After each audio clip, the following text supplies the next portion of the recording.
Okay, in the mail I received this. This is a silicon heater for this printer.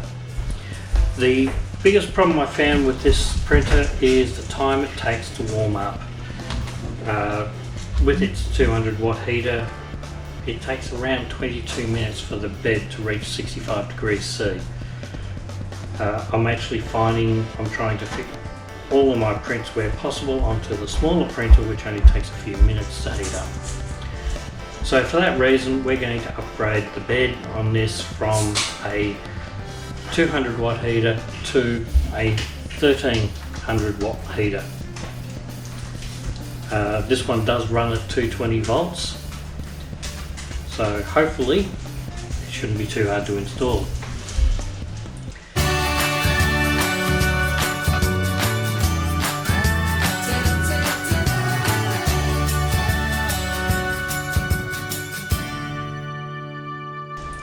I have previously installed a BLTouch on this, so that's going to make it a little more difficult for me to disconnect, because wires are running inside through the back.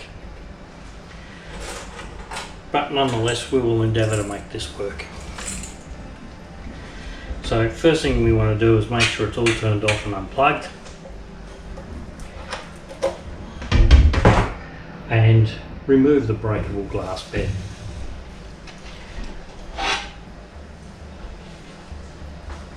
Now, a lot of people swear by a mirror to print on. The only real difference I see between using the mirror and using just plain glass is one's shiny. So I'm not going to be so concerned about that.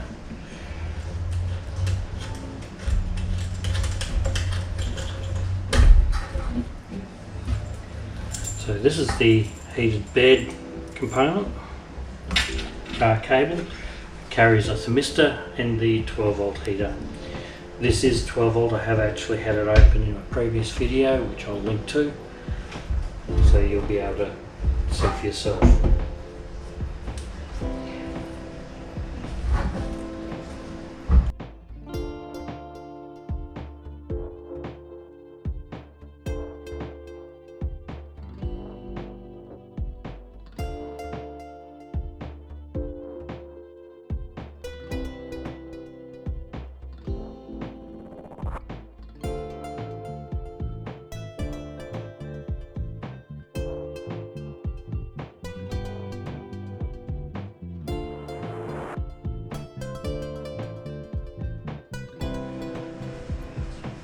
Okay, now going back to when I did the initial setup of this, I had troubles with the screws on the leveling springs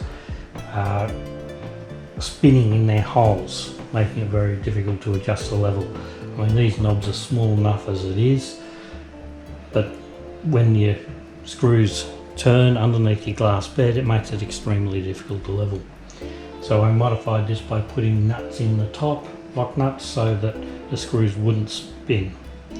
So I'm going to have to remove those now, and at the time I only did one or two screws at a time. I'm going to have to remove the lot at once now.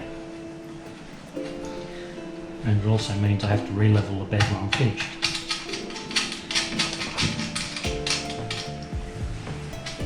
The good news is, since then I've installed a BLTouch, which will make it a lot easier.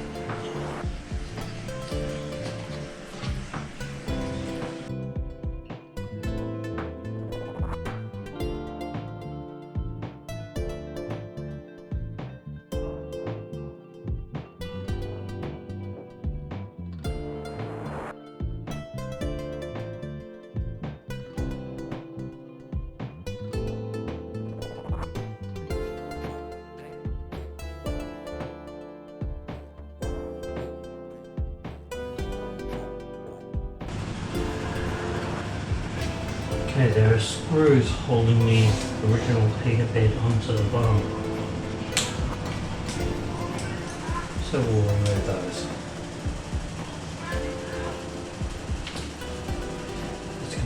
this job a little bit easier than I thought.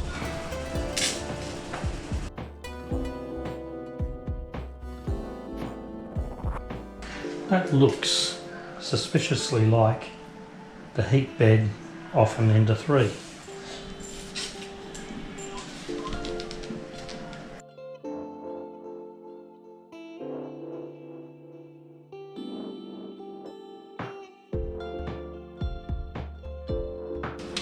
To cope with the larger build volume, print area, Creality put some support bracing underneath, aluminium bars. It's a very good idea, but it just means there's a lot more to pull apart when we do this.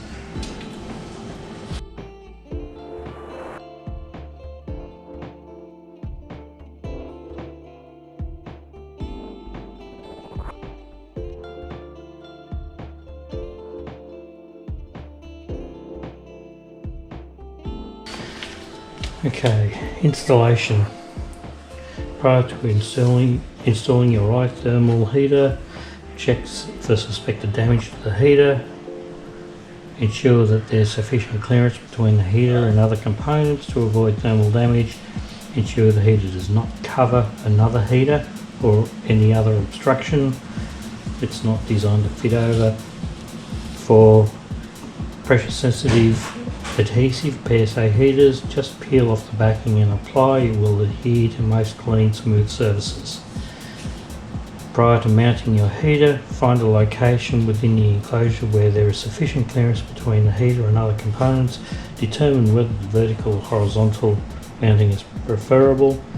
In the location chosen, use the holes provided to mount the heater onto a sub panel or to other available mounting surfaces. Your heater is designed to operate at a specific voltage. Failure to operate the heater at the specified rating could result in damage to the heater components. Your heater is non-polarized, so either of the two wires may be hooked up to hot or neutral. All electrical connections must be made by qualified personnel and in accordance with all applicable codes and regulations. Just for the record, I am an electrician. And all the specifications. So let's inspect this first. When you're unwrapping this, make sure you don't cut it, the heater. If you cut the heater, you will damage it.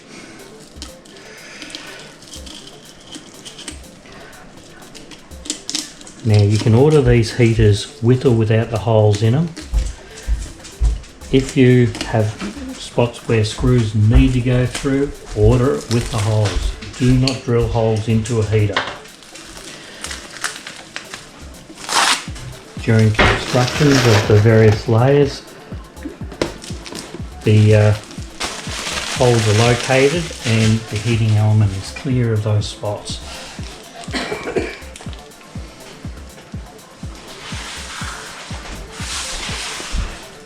If you drill holes into it later, you will damage it, and that won't be covered under warranty.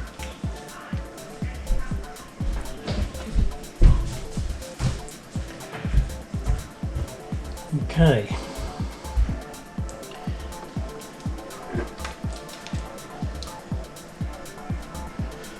So probably the easiest way to do this would be to loose fit. Oh no, press and peel. It's got a PSA M3 adhesive on it. So this is the way we want it orientated because I flipped it over when I took it off. So when I have pressed it down, I'm going to flip it back. Before I apply this, I will give this a good clean with some isopropyl alcohol.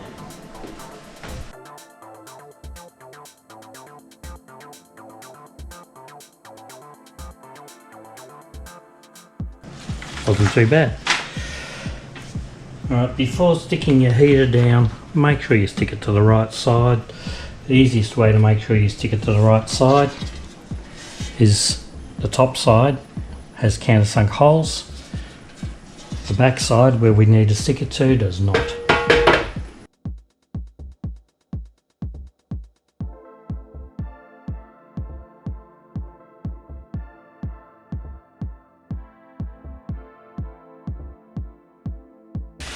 Being such a large heater in the area, it should provide a good even heating surface.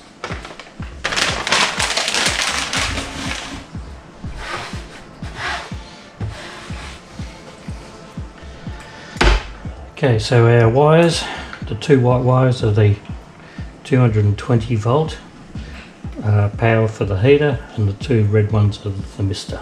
It came pre-installed. Now we just have to put the hundreds of screws back in.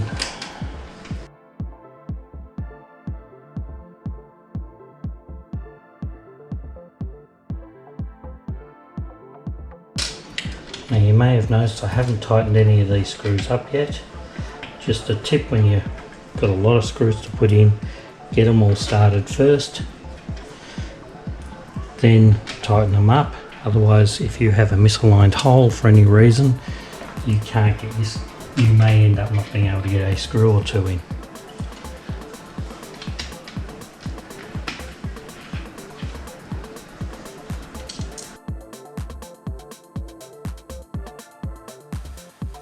Okay, so the old heater used to fit here, and then the wires were secured here. And you can see there's a heat shrink tape here, and then it's into this. So we might remove this because I want to reuse it.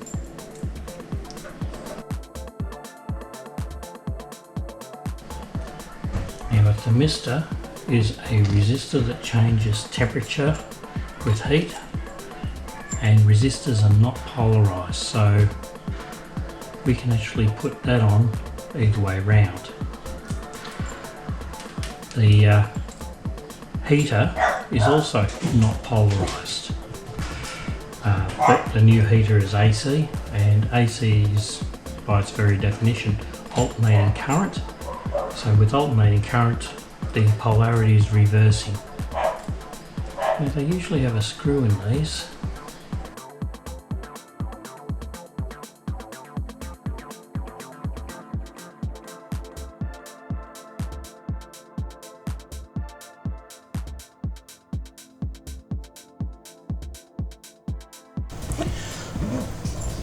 Thinking it might be a good idea to move them over one at a time. Oh no, I can't.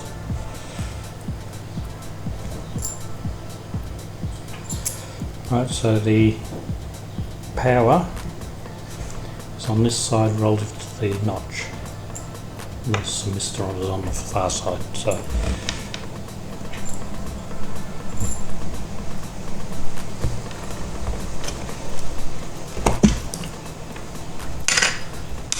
lines up to temp.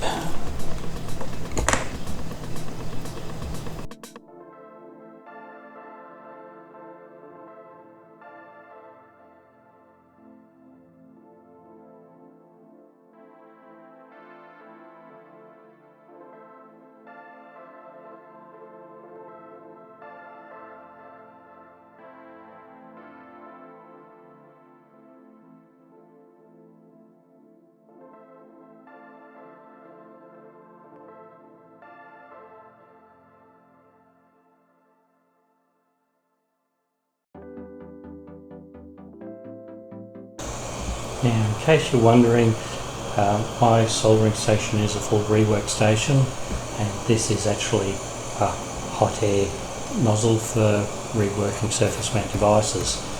I've got the temperature set at 182, which is more than enough to heat shrink.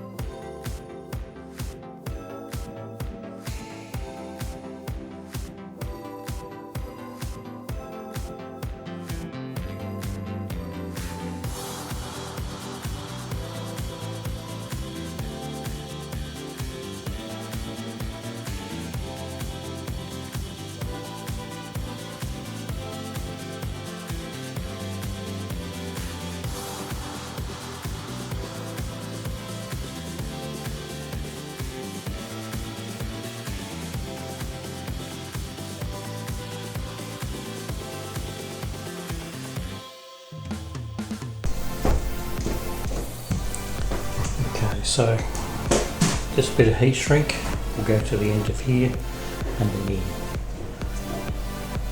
And that gives me a little bit more length than we had originally.